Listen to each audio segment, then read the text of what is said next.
I spend a lot of time watching YouTube videos. I sometimes find myself asking the question, am I wasting my time on YouTube? Yes, I feel like I'm learning important lessons.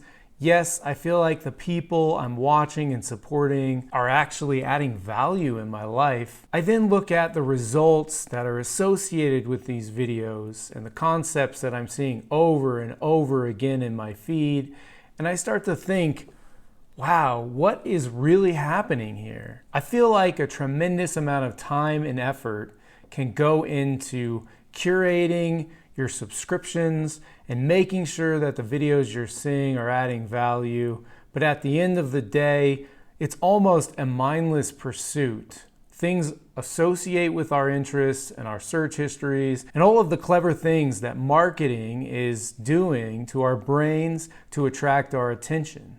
And so today's video is going to help you think about ways in which your YouTube usage specifically, but this also applies to other social media, might actually be harming your long-term goals. Now, this relates not only to financial independence, but also other goals you might have in your life. And so we're taking a broader perspective here. I think it's really important to do this video because I've noticed even in my own life how this has impacted me negatively, positively at times, but the majority of the impact has been negative. So the first point to keep in mind is that YouTube has an algorithm. This algorithm is designed to keep feeding you content that you're interested in. There is no vetting process for this content. You don't know who's telling you the things that they're telling you, and you often base your opinions or value judgments on this person based upon the popularity of a particular video, the support that that person has. Perhaps they're sharing some credentials, and that makes you feel like they're more authorized to be sharing these ideas. But a lot of the times, the people sharing ideas with you are just bold enough to share their ideas.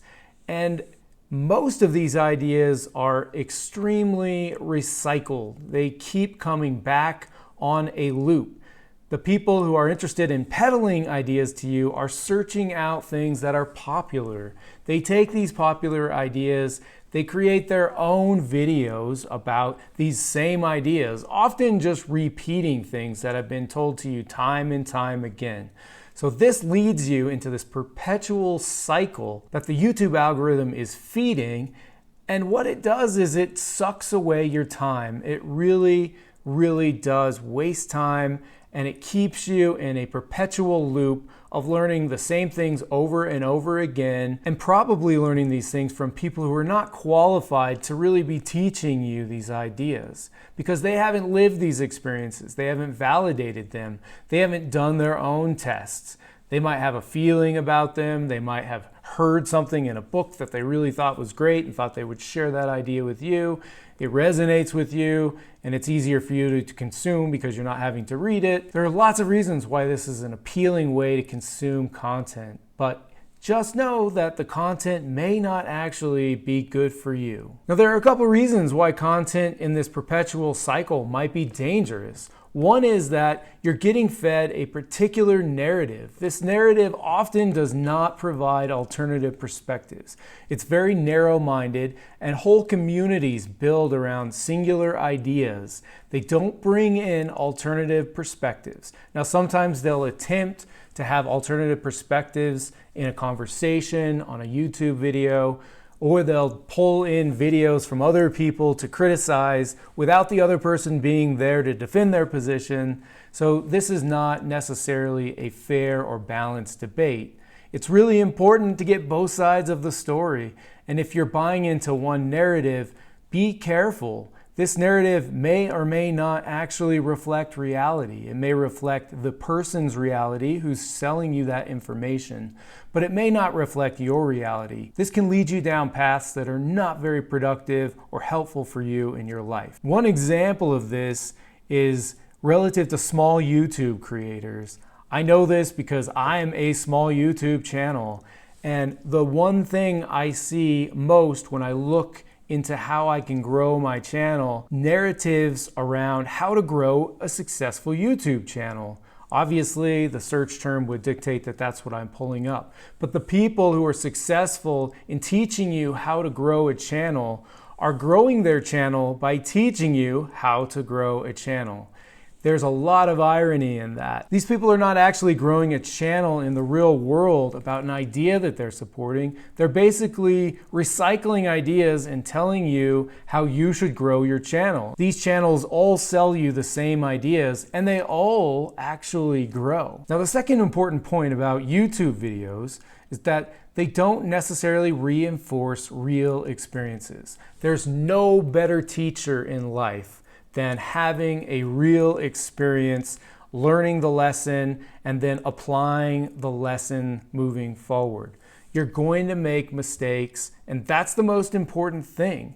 In my 40s, I now know this. I spent a lot of time trying to optimize for the correct answer, for the right path. And then finally, having made a decision on a particular thing and then doing that thing, I find out that my ideas were all wrong. There were lots of things that I wasn't considering. I made mistakes. I then had to take those mistakes and incorporate those into my philosophy. So the more time you waste watching videos and not actually experiencing things in real life, the more time it will take you to actually embed those lessons into your philosophy. YouTubers, a lot of them do not have real life experience. Now, this isn't uniformly true. There are some incredibly brilliant and wonderful YouTubers out there who've lived a lot of valuable experiences and share those with you. And then there's a whole bunch of other YouTubers who will tell you that they've done these things, who've maybe done them once or twice, but haven't really learned the lessons that you need, but instead are recycling content. It takes a very discerning eye to tell the difference. And this is particularly deceiving because a lot of these people have huge followings. For various reasons, they became popular. Maybe they have a particular look that's very appealing, or maybe they had a video that went viral early on. And so they use this platform to share ideas to a much broader audience. They're sharing very generic ideas that are hard to reject. They're just easy ideas to accept. You hear something like, you should work harder, you should set goals, some very generic guidance that is hard to argue with. You listen to these ideas and you think, yeah, this person really does know what he or she is talking about. Whereas in reality, it makes no difference. They're just repeating, rehashing. Even if they are good lessons, it doesn't make a difference if you haven't experienced that particular action in your life. So get out there, stop watching the videos, and actually have experiences that can teach you lessons. And again, I'll point out that one of the biggest ways to learn is by making mistakes. As I said, now I'm in my 40s. I made a lot of mistakes early in my life.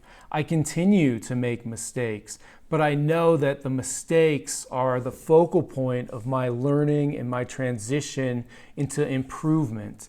If I don't make the mistake, I can't just read a book, implement it, and do it perfectly.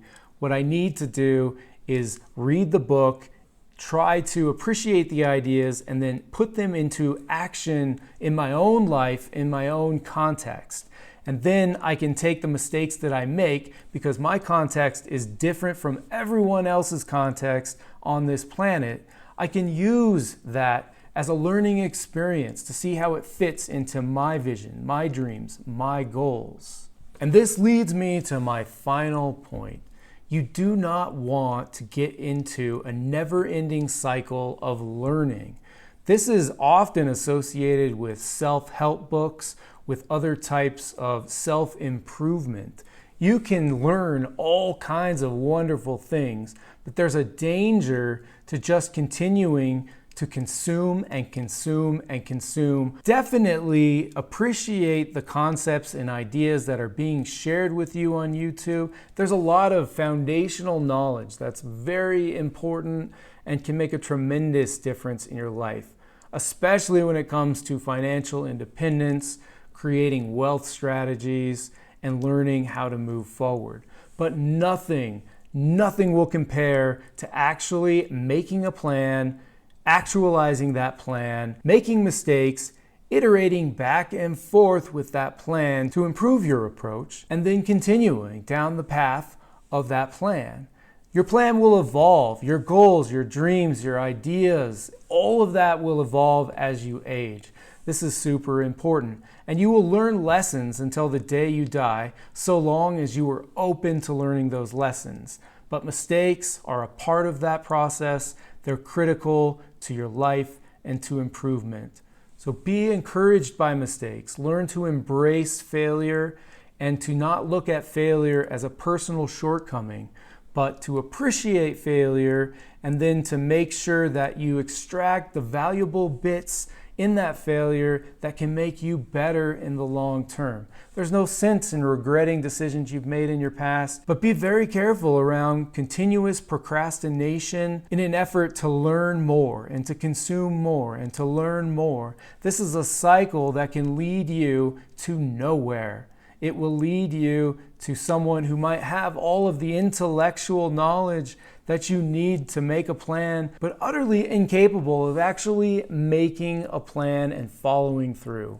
Action and follow through is the only way to get ahead. It's the only way to build true wealth. Now, the irony isn't lost on me here. I make YouTube videos, I'm sharing my ideas, and I actually see value in creating these ideas. But my pledge to you is to make sure that I offer perspectives from both sides, to make sure that you're getting a holistic argument when you listen to my channel and my content. I have to share my opinions because those relate to my experiences, but I'd give you the same caution when watching my videos. Make sure you understand that they come from my perspective. These experiences that I've had have been valuable to me. They may not be as valuable to you, but you'll never know unless you get out there and do something about it. So with that, if you found any value in this video, I'd really appreciate your support. Please like the video, subscribe to the channel, and let me know down below in the comments how you feel about these ideas. Are you wasting time on YouTube? Or do you think you're getting a good return on your investment by watching video after video? Let me know down below, and I'll see you next week for another video. Take care.